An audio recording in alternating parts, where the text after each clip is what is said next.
La noblesse a souvent été délaissée dans les études des historiens pendant de nombreuses décennies. Quand je dis l'étude de la noblesse a été délaissée, entendons-nous bien, il ne s'agit pas de l'histoire anecdotique de la noblesse qui a toujours intéressé, je dirais, les historiens grand public qui ne sont pas vraiment des historiens professionnels. Quand je dis qu'elle a été délaissée, c'est un petit peu paradoxal, parce que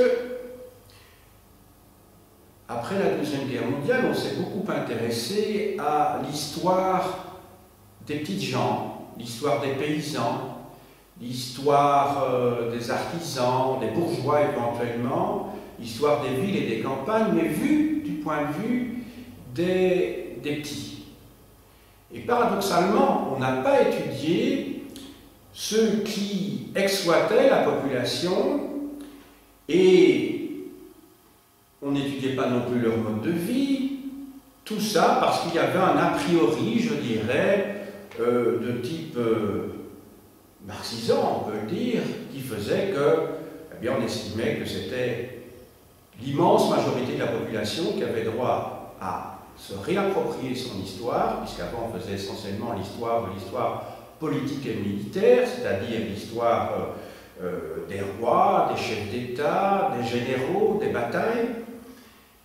Or, pour pouvoir bien comprendre ce qui se passait justement globalement dans une société, il fallait évidemment étudier l'ensemble des classes sociales et de ne pas avoir, comme je disais il y a quelques instants, d'a priori vis-à-vis de ces deux couches qui surplombe l'ensemble de la société, à savoir l'aristocratie. Heureusement, depuis une trentaine d'années, des travaux ont été effectués. Alors j'ai décidé aujourd'hui d'aborder un sujet en particulier, qui est celui de la noblesse hongroise. Alors on va me dire, mais pourquoi aller chercher si loin alors que j'aurais pu aborder l'histoire de la noblesse dans les Pays-Bas, c'est-à-dire dans nos régions, ou l'histoire de la noblesse en France, tout simplement? Eh bien, parce qu'il me semble que la noblesse hongroise constitue un cas d'école. C'est un cas de figure assez intéressant parce que, contrairement à ce qui s'est passé dans un certain nombre de pays, la noblesse a vraiment joué un rôle très important sur le plan politique à l'époque où l'absolutisme n'arrête pas de s'imposer comme régime politique dans la plupart des pays européens. Donc, en introduction,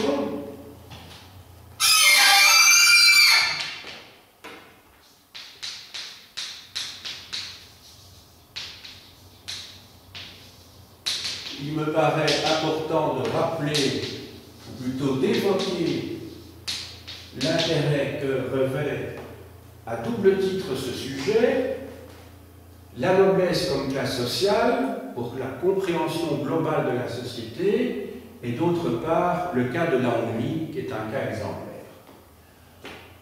Ensuite, deuxième élément de cette introduction, il s'agit bien sûr de replacer les choses dans leur contexte. Dans leur contexte temporel et dans leur contexte spatial.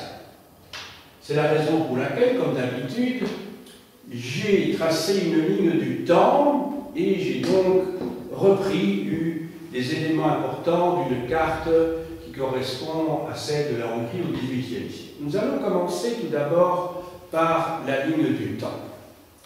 Cette ligne du temps que, selon mon habitude et par convention, je fais partir du bas pour aller vers le haut. J'ai indiqué tout d'abord en blanc le nom de quelques personnages, en particulier celui de l'impératrice Marie-Thérèse qui règne de 1740 à 1780 et d'autre part le nom de son fils Joseph II qui règne de 1780 à 1790. J'ai indiqué également en blanc le nom du grand sénéchal Verbeuxy, qui, en 1514, après la révolte des paysans, écrit un traité tripartite dans lequel il va résumer l'idéologie de la noblesse pour les 3 siècles qui suivent plutôt, et dans lequel il a un véritable mépris vis-à-vis des paysans qui apparaissent vraiment comme des populations à exploiter. Alors, vous trouverez également en bleu un certain nombre d'événements qui sont liés à des faits militaires. En effet, la Hongrie, les Hongrois sont en fait un peuple indo-européen, justement un peuple qui n'est pas indo-européen, qui s'est installé dans le territoire hongrois très tardivement, peu de temps avant la fin du premier millénaire de notre ère, donc il y a 1000 ans, si vous voulez, un peu plus de 1000 ans. Et ce peuple est d'origine sibérienne, en fait. C'est un peuple qui appartient aux langues finno-ougriennes, et les peuples finno-ougriens se sont séparés, apparemment, parce que c'est très difficile de dater tout cela, il y a près de 4000 ans en Sibérie occidentale, pour donner lieu finalement à un premier établissement près d'Oural et ensuite à une diaspora, si je puis dire, une dispersion d'une part vers la plaine centrale de l'Europe, en particulier la Hongrie, et d'autre part vers le nord-est de l'Europe, vers la Finlande. Voilà. Alors, je ne vais pas faire l'histoire de la Hongrie au Moyen-Âge, parce que c'est tout à fait en dehors de mon propos, mais par contre, j'ai donc repris ici les dates principales qui concernent l'histoire de la Hongrie. Au Moyen-Âge, en fait, la Hongrie est gouvernée par des rois hongrois. Le territoire de la Hongrie est très vaste. Et alors, à partir du XVIe siècle, c'est une dynastie étrangère. Il y avait eu d'ailleurs des rois étrangers déjà au Moyen-Âge, au XIVe et au XIVe siècle, mais à partir donc du XVIe siècle, la Hongrie va être, à la suite de la bataille de Mohács, c'est-à-dire une bataille entre les Hongrois d'une part et les Turcs ottomans d'autre part, la Hongrie va être divisée en 3 parties. Ce que j'ai indiqué ici, 1541, la Hongrie est divisée en 3 parties. Une partie que l'on va appeler la Hongrie royale. La Hongrie royale, cette Hongrie royale qui correspond à une Hongrie vraiment extrêmement réduite par rapport au territoire qu'elle occupait au Moyen-Âge. C'est une large bande, si vous voulez, qui se trouve entre l'Autriche et d'autre part l'Empire ottoman. Il y a ensuite la plus grande partie de la Hongrie qui devient turque. Et enfin, il y a une partie de la Hongrie historique qui va avoir un statut particulier d'État vassal de l'Empire ottoman, à savoir la Transylvanie. Donc, il faut bien retenir, il y a donc d'une part la Hongrie royale, ensuite la plus grande partie de l'ex-Hongrie médiévale qui devient la Hongrie ottomane, et alors un territoire qui a un statut un petit peu particulier puisqu'il s'agit d'un État vassalisé. Il s'agit de la Transylvanie qui correspond à la partie occidentale de la Roumanie actuelle. Alors je poursuis ma ligne du temps. Je vous ai parlé de Mohács, cette date tellement importante de 1526, lors de laquelle le roi de Hongrie, Louis, est battu et tué, et la Hongrie va être, pour la partie en tout cas occidentale, cette mince bande qui sépare l'Autriche de l'Empire ottoman, eh bien cette bande va être dirigée par les Autrichiens, Charles Quint et plus précisément son frère Ferdinand, qui devient roi de Hongrie. Alors, après une période, vous voyez, de près de 150 ans, la Hongrie est libérée, entre guillemets, des Ottomans. Mais elle est libérée, entre guillemets, par qui? Par les Autrichiens, qui sont en fait une dynastie, par les Habsbourg, qui sont en fait une dynastie, elle aussi étrangère. C'est pour ça que le terme libération doit être mis entre guillemets.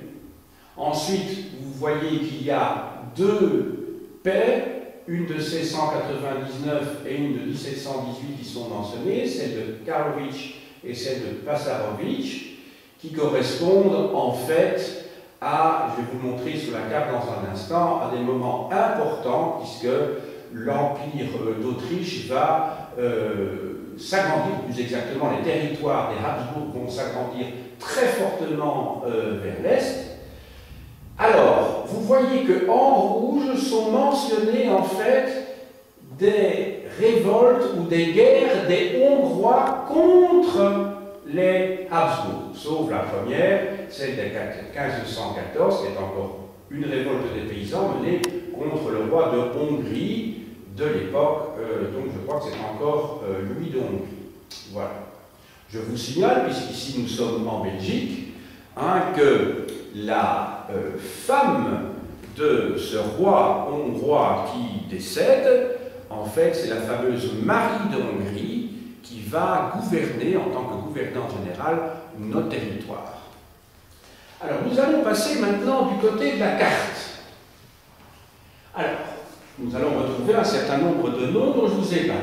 Alors, les territoires qui sont ici, j'en fais le contour, vous voyez, jusqu'à la mer Adriatique, je suis le trait rouge, et bien tout ce territoire-là, c'est en fait la Hongrie médiévale. Donc vous voyez, un territoire très vaste. Vous voyez également que, au lendemain de la bataille de Mohács, tout le territoire qui se trouve ici, donc à l'arrière de la ligne bleue, eh bien tout ce territoire qui se trouve en deçà de la ligne bleue, en fait, devient ottoman. Donc tout ce territoire-ci de la Hongrie devient ottoman. Et après la paix de Karlovitch et ensuite la paix de Passarovitch, eh bien après ces deux traités signés entre d'une part l'Autriche et d'autre part ce qu'on appelle la Sublime Porte, c'est-à-dire l'Empire ottoman qui a sa capitale à Istanbul, et après donc, je dirais, des luttes armées des Autrichiens contre les Ottomans, toute cette partie-ci de l'Empire ottoman devient autrichien. Autrement dit, ce territoire qui appartenait à la Hongrie médiévale redevient hongrois, mais n'oublions pas que le roi de Hongrie est en même temps l'empereur. Donc, il parle l'allemand, il ne parle pas le hongrois. Alors, le territoire qui se trouve ici, entre ces lignes rouges-là, en fait, ce sont des territoires qui, pour peu de temps, jusqu'en 1738, vont devenir autrichiens, mais vont être perdus à nouveau par l'Autriche en 1739. C'est la raison pour laquelle ce territoire, j'aurais pu le continuer avec des hachures rouges jusqu'ici, jusqu'en 1738-39, mais à partir de cette même date, eh bien, je devrais poursuivre mes hachures puisque ce territoire redevient ottoman. Vous voyez, ce n'est pas tout très facile à représenter dans un dessin, j'ai fait ce que j'ai pu. Alors, j'ai indiqué le nom de la Pologne ici est un territoire immense au XVIIIe siècle. La Pologne va être divisée dans les années 1770 et 1790 pour disparaître de la carte jusqu'en 1918. Ici, vous n'avez évidemment qu'une petite partie des territoires des Habsbourg qui apparaît. Ici, vous avez une province turque qui devient turque, c'est la Bosnie. Je vous ai dit que la Nouvelle-Serbie va connaître le même sort, c'est-à-dire qu'elle va passer de l'un à l'autre au début du XVIIIe siècle. C'est le cas également de la Petite Valachie. Tout ce territoire-ci, la Moldavie et la Valachie, vont rester des États vassaux de l'Empire ottoman jusqu'au milieu du XIXe siècle, quand ces territoires vont devenir autonomes, puis indépendants, et former la base, je dirais, de la future Roumanie.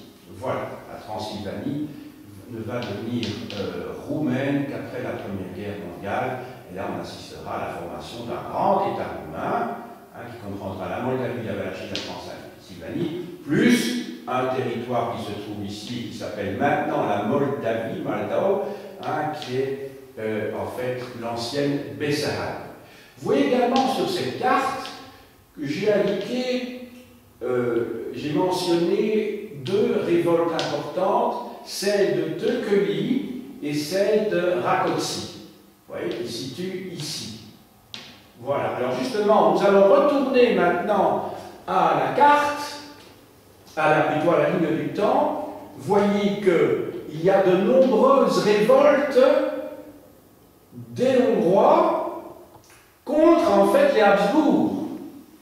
Vous avez la révolte de Böcskai, la révolte de Tököli, 1682-83, que j'ai localisé il y a quelques instants. Et alors une deuxième grande révolte, ce sont des révoltes nobiliaires, il y a une nobiliaire, entre 1703 et 1711, la révolte de Rákóczi, ce qui conduit en 1711 à un compromis, si vous voulez, entre les Autrichiens et les Hongrois. La Hongrie va devenir pratiquement autonome, ou en tout cas la diète de Hongrie, c'est-à-dire le Parlement, va pouvoir voter des lois propres à la Hongrie. Voilà. Alors maintenant, nous allons reprendre le cours des choses. Bon, vous pouvez noter ici, donc, introduction ou présentation à la fois dans le temps et dans l'espace du sujet considéré. Alors, grand E maintenant, développement.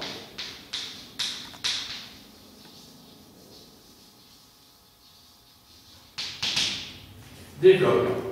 Alors, nous allons aborder tout d'abord les aspects démographiques. Alors, pourquoi aborder la démographie? Parce qu'il faut évidemment prendre connaissance et se rendre compte du poids que représente la noblesse par rapport à l'ensemble de la population. Alors, on a quelques chiffres liés à des recensements. En 1724, oui, vous vous rendez bien compte que les chiffres que je prends sont ceux du XVIIIe siècle, à partir du moment où la Hongrie médiévale est reconstituée, si je puis dire. Donc je ne prends pas des chiffres de l'époque ottomane, puisque la Hongrie est divisée en plusieurs territoires. Donc, en prenant la Hongrie dans son expression la plus vaste, en 1724, il y a 2 millions d'habitants dans le grand territoire que je vous ai montré il y a quelques instants, qui était hachuré en rouge. En 1784, donc 60 ans plus tard, dans ce même territoire, il y a 9 millions d'habitants. Donc vous imaginez, il s'agit d'une croissance exponentielle, c'est du jamais vu, si je puis dire. La Hongrie connaît un véritable boom démographique. Alors maintenant, si l'on voit les chiffres pour la noblesse au milieu du siècle, c'est-à-dire en 1754, eh bien, on a évalué, en extrapolant, qu'il devait y avoir 200 000 membres de la noblesse. 200 000 membres, en tenant compte d'un indice par famille de 5 ou 6. Donc, vous voyez, que cette noblesse est pléthorique. C'est énorme, hein, 200 000 membres, en tenant compte donc des familles complètes, y compris les petits-enfants. Voilà.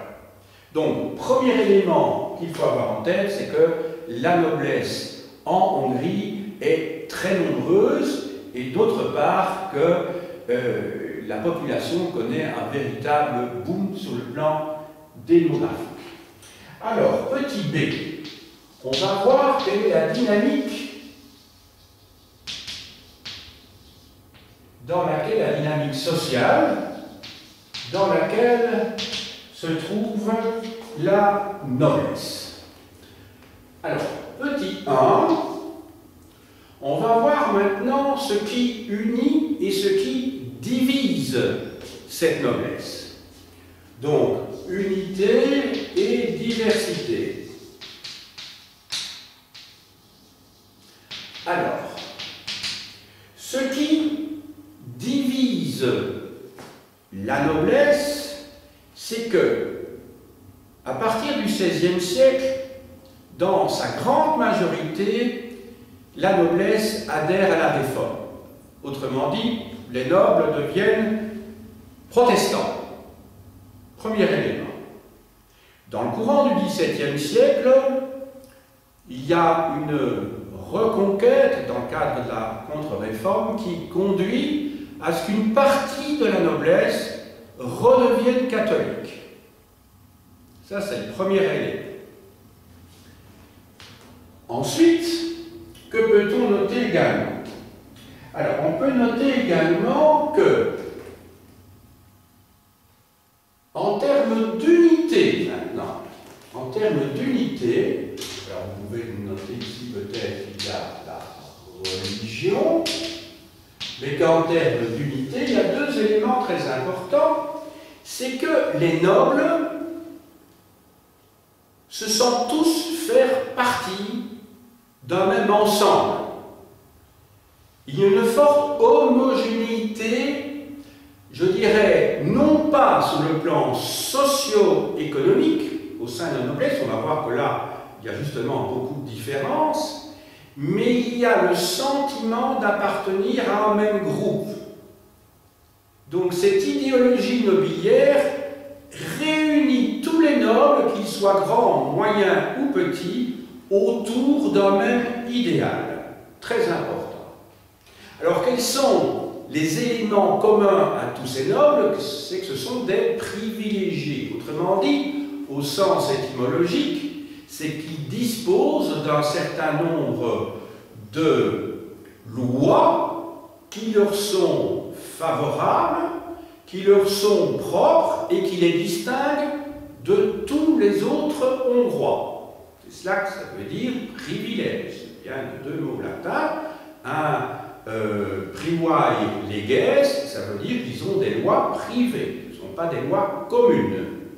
Voilà. Donc, ils ont des privilèges, et il y a un deuxième élément qui les réunit tous, c'est que le sentiment anti-germanique est profondément ancré dans cette noblesse, chez les grands, les moyens et les petits nobles. Donc vous notez ici qu'il y a deux éléments, c'est leur statut. Alors là, très clairement, ce statut les distingue de tous les communs, c'est-à-dire de la plèbe, si vous voulez, même si, comme on va le voir, certains nobles sont pauvres. Donc c'est leur statut, et c'est ensuite leur sentiment anti-germanique, c'est-à-dire anti-autrichien, donc anti-Habsbourg. Germanique. Et c'est là-dessus que je voudrais insister, c'est que cette noblesse hongroise, c'est une noblesse nationaliste, et c'est à ce titre-là, en particulier, que j'ai choisi ce sujet. Alors, deuxièmement maintenant, au niveau de la stratification de la noblesse. Alors, stratification, donc, c'est ce terme, hein, c'est l'étude des strates, des différentes couches, comme s'il s'agissait d'archéologie, de ce groupe social qu'est la noblesse. La question est de savoir si la noblesse constitue une véritable classe ou s'il s'agit plutôt d'une caste.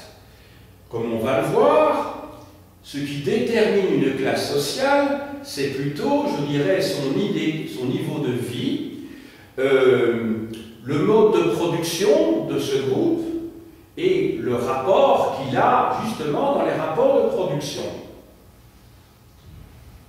Maintenant, je vous ai dit que sur le plan idéologique, là, il y a une relative unité. Et c'est ce qui fait un petit peu l'originalité de cette noblesse, c'est que son statut juridique qui unit tous ces nobles, et d'autre part sa mentalité, sont en contradiction avec cette hiérarchie très prononcée à l'intérieur même de ce groupe. Alors, on va commencer, lorsqu'on va étudier cette stratification, donc on va distinguer les dominants et les dominés. Alors, entendons-nous bien, je ne devrais pas parler des dominés, puisqu'ils n'appartiennent pas en tant que tels à la noblesse, mais on va voir qu'un certain nombre de nobles vont passer dans la catégorie des dominés. Alors, parmi les dominants, il faut distinguer, alors, premier petit tiret, je fais ça ici, tout d'abord, les grands. Les grands. Alors, les grands, c'est qui? Ce sont ceux qu'on appelle les magna, les magnats. Il y a le terme magnus en latin qui veut dire grand, tout simplement. Hein, alors, de qui s'agit-il? Et quelles sont les caractéristiques de ce groupe-là? Eh bien, c'est que ce groupe-là est constitué de peut-être 2 à 300 familles au maximum. Il s'agit en fait d'une très mince couche de la population. Ce groupe, d'ailleurs, a connu des vicissitudes. Les Habsbourg, à partir du XVIIe siècle, ont cherché, même déjà au XVIe siècle, à agrandir ce groupe pour s'en faire des fidèles.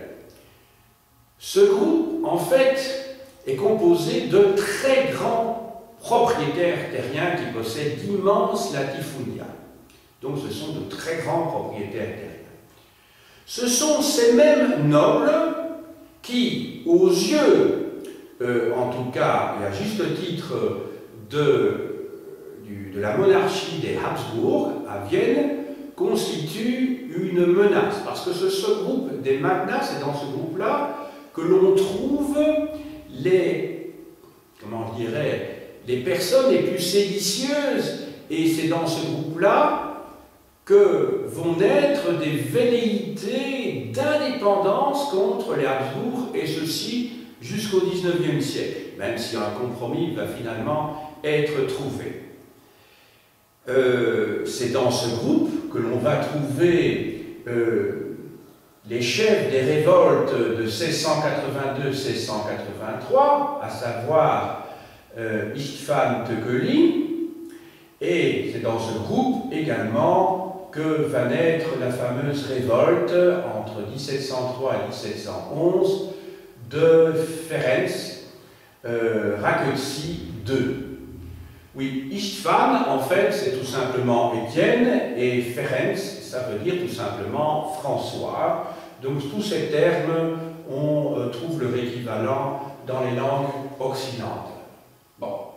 Alors ensuite, vous avez la noblesse moyenne.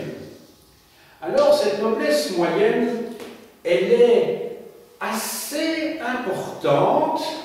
Elle dispose en général de terres entre 200 et 500 hectares, ce qui n'est pas rien, bien entendu, mais qui la distingue quand même de ces très grands propriétaires terriens dont je viens de parler, que sont donc les magnats. Alors, cette tranche de nobles, en fait, joue un rôle important. C'est dans cette population que l'on trouve, d'une part, les officiers, dans le sens militaire du terme, que l'on trouve également les administrateurs du territoire, et cette noblesse dispose d'un poids politique qui n'est pas négligeable du tout. Elle joue un grand rôle à la diète, au Parlement. Le mot diète lui-même vient du mot dies, qui en latin veut dire jour, et qui a donné en allemand, par exemple, le mot Tag, puisque Tag en allemand veut dire le jour. Quand on dit le Bundestag, hein, ça veut dire l'Assemblée de l'Allemagne fédérale, Bundestag, hein, et on a gardé donc cette notion de journée, puisque les assemblées se réunissaient pendant une journée. Donc, les moyens, la noblesse moyenne joue un rôle important. Elle joue un rôle important sur le plan politique, et la petite noblesse est très liée, bien que sur le plan socio-économique, il y ait une différence importante souvent entre cette catégorie et celle-ci. Les petits suivent toujours cette tranche-là. Les petits ont en moyenne entre 20 et 50 hectares. Donc vous voyez 10 fois moins que la catégorie précédente. Toutefois, sur le plan, je vous ai dit, idéologique, ils sont très proches, sur le plan politique. Alors, ce qu'il faut savoir aussi, c'est que beaucoup de petits nobles, par le simple fait de cette augmentation démographique que j'évoquais dans mon introduction, eh bien, connaît une hémorragie très très importante, parce qu'à force de diviser les propriétés à l'infini entre les enfants, eh bien, ces petits nobles se retrouvent parfois devant des territoires ridicules qui ne leur permettent plus de survivre, et beaucoup de ces petits nobles tombent dans le servage. C'est pour ça que je vous ai dit tout à l'heure que, eh bien, les petits ici sont à cheval, si je puis dire, entre les dominants et les dominés. Alors, ce que je voulais également vous signaler, donc, petit b, les dominés. Alors, les dominés, ce sont les paysans, en fait. Hein. Alors, il y a plusieurs catégories de paysans. Il y a des paysans libres, il y a des serfs, au sens médiéval et occidental du terme.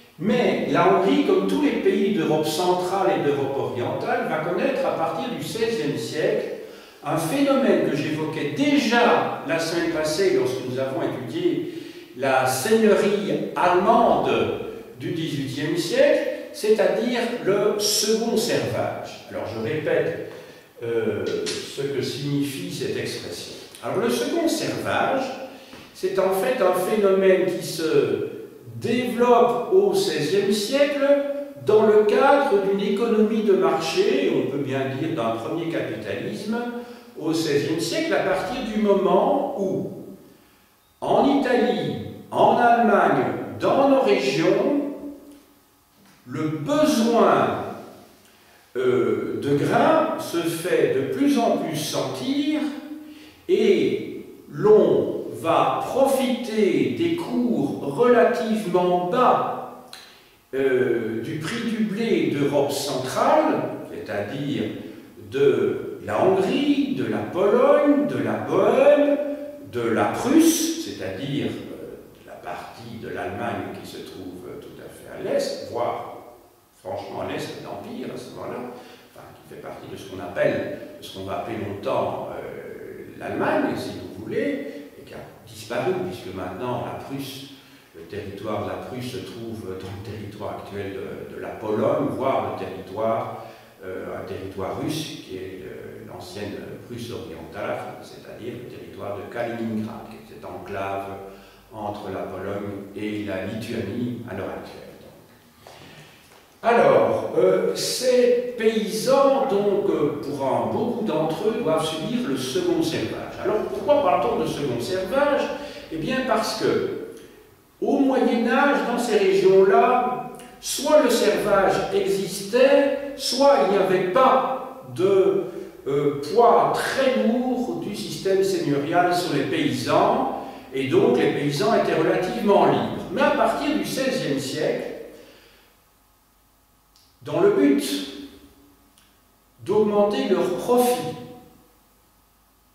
les seigneurs vont imposer un nouveau servage, ou carrément imposer un servage qui n'existait pas auparavant sur cette population d'Europe centrale et orientale, qui va connaître une augmentation de son nombre de jours de corvée annuelle, au point que, au XVIIIe siècle, tenez-vous bien, alors que la corvée a disparu d'Europe occidentale, en tout cas presque pratiquement, eh bien, les paysans devront près de 50 jours de corvée, ce qui correspond à 2 mois pleins, si vous voulez, mais comme on ne travaillait pas tous les jours, parce qu'il y avait des fêtes, il y avait les dimanches, etc., donc ça correspond à un nombre de jours qui est nettement supérieur à 2 mois. Donc ça veut dire que les paysans travaillent tout à fait gratuitement, comme au XIe ou au XIIe siècle dans nos régions, pour le seigneur. L'objectif étant d'augmenter les profits, comme je disais, pour les seigneurs. Et c'est seulement avec Marie-Thérèse que j'évoquais dans mon introduction, donc entre 1740 et 1780, que celle-ci va, en fait, ne va pas supprimer la corvée, pas du tout. Elle va la maintenir, mais va essayer de stabiliser le nombre de jours de travail gratuit par les paysans sur les terres du Seigneur, ce que l'on appelle, vous vous souvenez peut-être de mon cours sur le Moyen-Âge, de ces terres qui fonctionnaient en faire-valoir direct, c'est-à-dire quand les paysans ne travaillaient pas sur leur tenure, sur leurs manses, pour eux-mêmes, tenures sur lesquelles ils payaient des redevances, mais travaillaient gratuitement sur les terres du Seigneur. Il faudra attendre l'époque de Joseph II pour que le servage disparaisse, et il faudra encore attendre dans certaines régions jusqu'au milieu du XIXe siècle pour que toutes ces corvées et toutes ces redevances soient rachetées par les paysans, et que l'on passe à une économie franchement de type monétaire, et que l'agriculture passe rentre dans le cadre d'une économie libérale, capitaliste.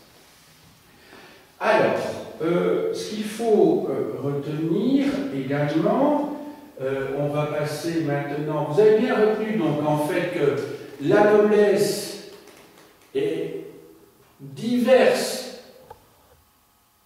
un peu sur le plan de la région, mais surtout sur le plan de sa stratification. La noblesse constitue un groupe qui n'est pas du tout homogène sur le plan économique et social.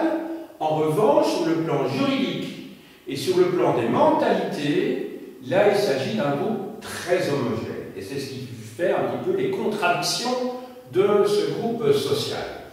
Alors, maintenant, on va passer au grand C, le poids politique de cette noblesse. En distinguant d'une part ce qui fait sa force et ensuite ce qui fait sa faiblesse. Alors, qu'est-ce qui fait la force de cette noblesse? Eh bien, c'est qu'elle joue un rôle important dans l'administration du pays.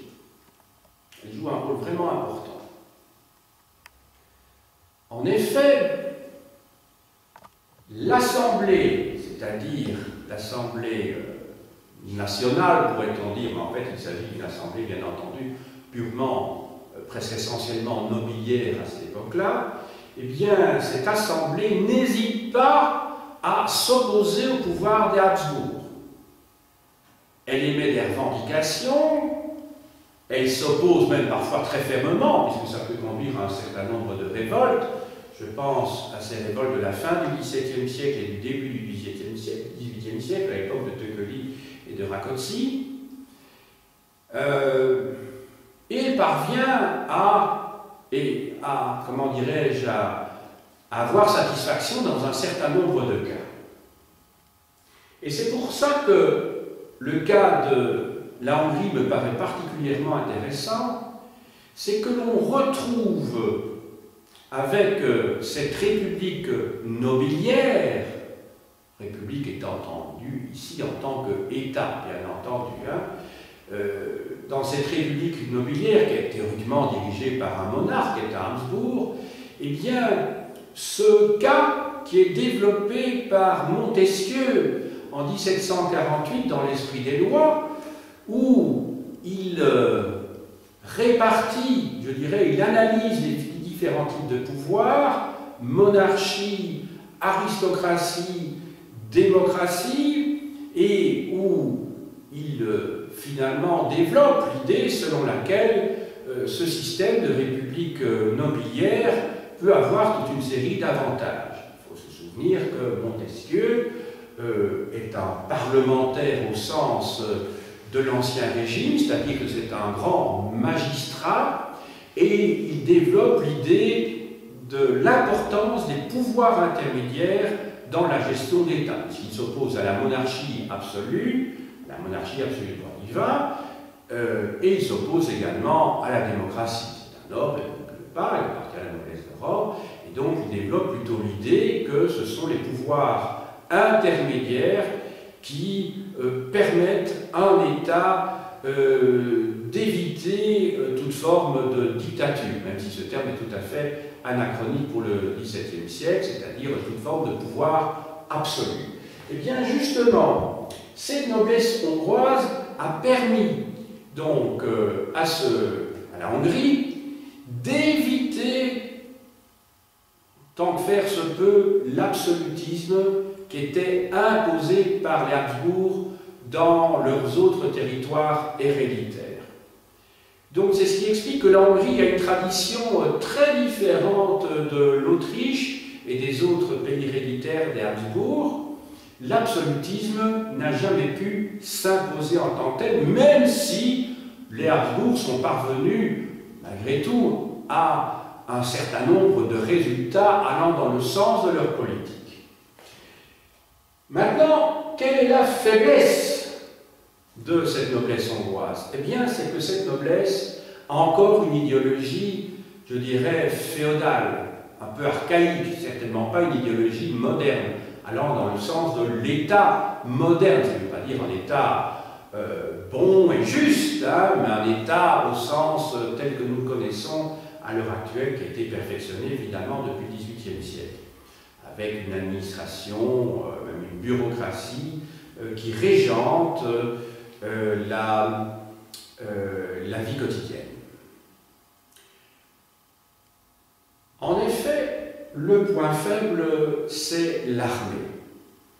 L'armée hongroise est une armée de type féodal. Autrement dit, face aux Turcs, cette armée n'est pas efficace. Pour pouvoir libérer, je dis bien entre guillemets, parce que quand on parle de libération, ça suppose que les Habsbourg étaient des libérateurs par rapport aux Turcs, ce qui n'est pas vraiment la réalité. Pour les paysans, c'était souvent plus intéressant d'être sous la domination des Turcs ottomans que sous la domination des Habsbourg, mais enfin.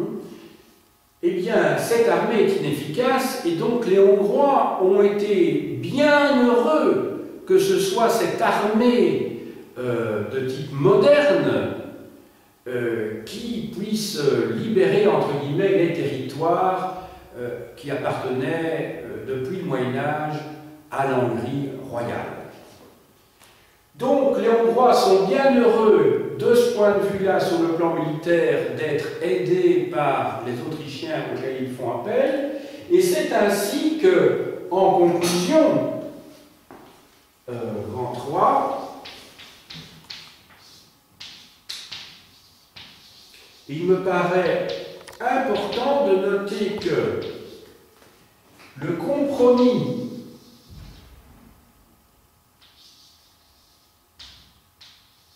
qui va s'établir entre les Habsbourg d'Autriche, donc, qui sont un temps rois de Hongrie, et la noblesse hongroise, est quelque part un modus vivendi qui était inévitable. Les Habsbourg devaient tenir compte de cette donnée qu'est la noblesse hongroise,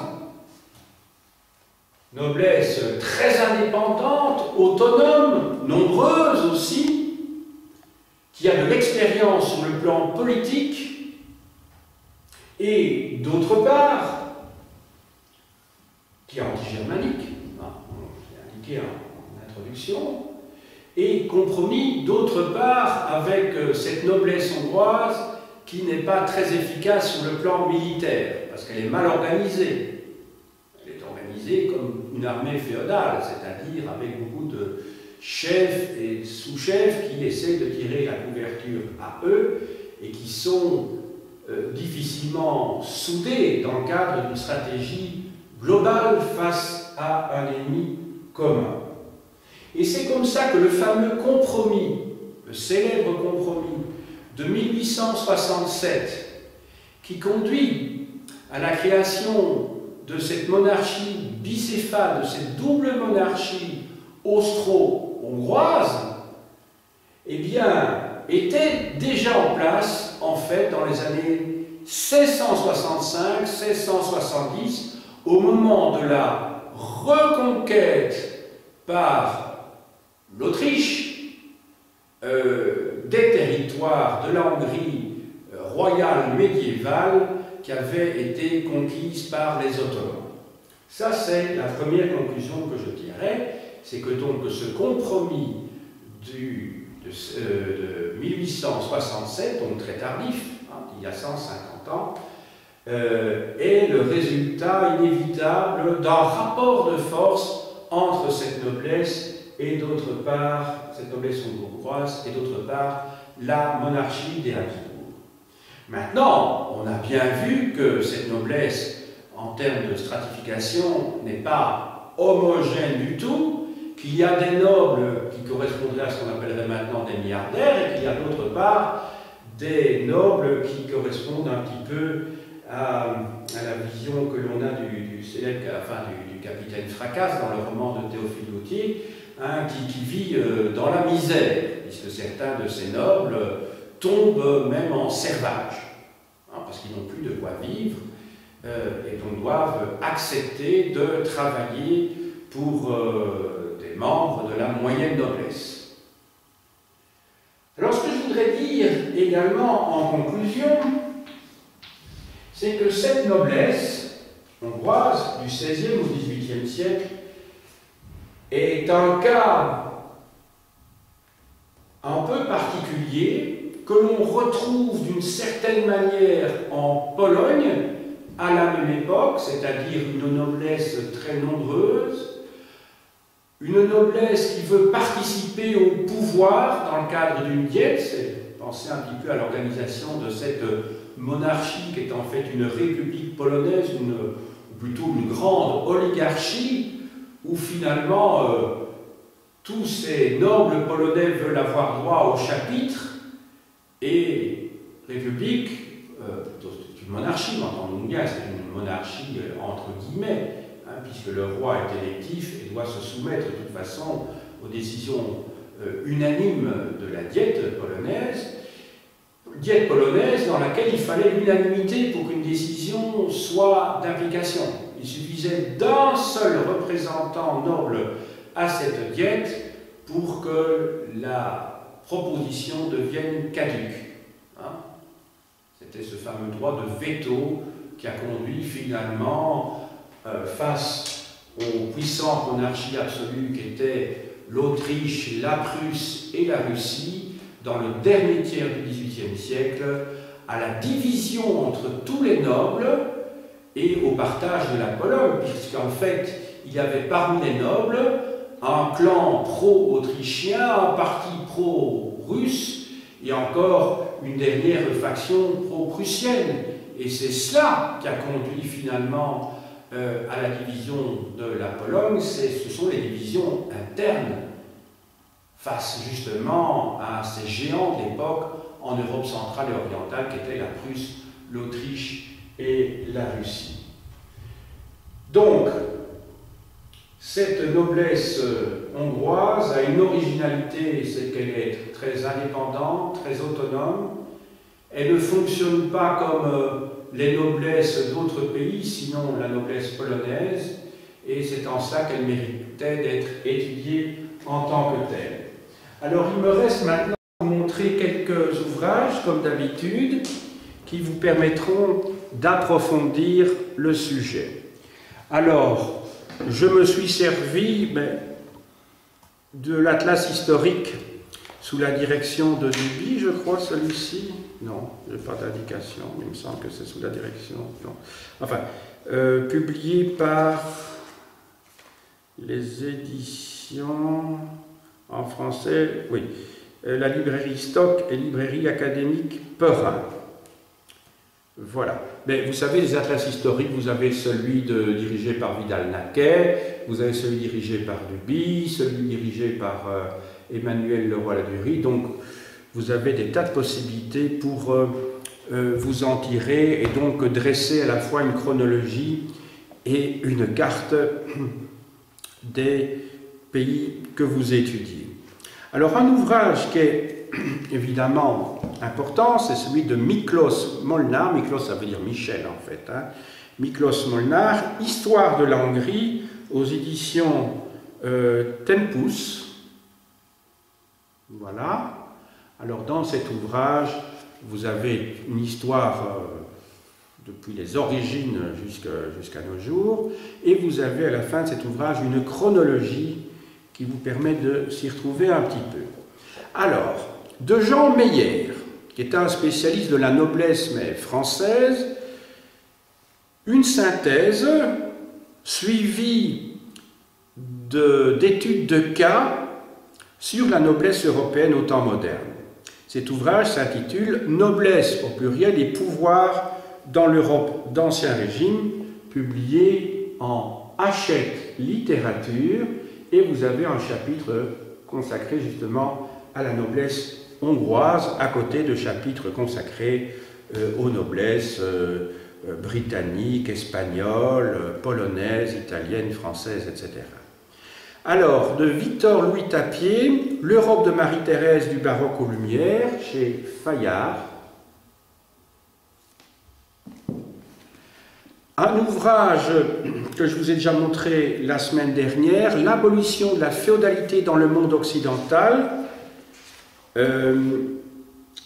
publié par le Centre national de la recherche scientifique. En fait, il s'agit des actes d'un colloque qui s'est tenu à Toulouse en 1968, et vous trouverez dans les actes de ce colloque des contributions de savants venant de différentes régions d'Europe qui expliquent le fonctionnement du système féodal et l'abolition de celui-ci dans les différentes régions d'Europe au XVIIIe et au XIXe siècle.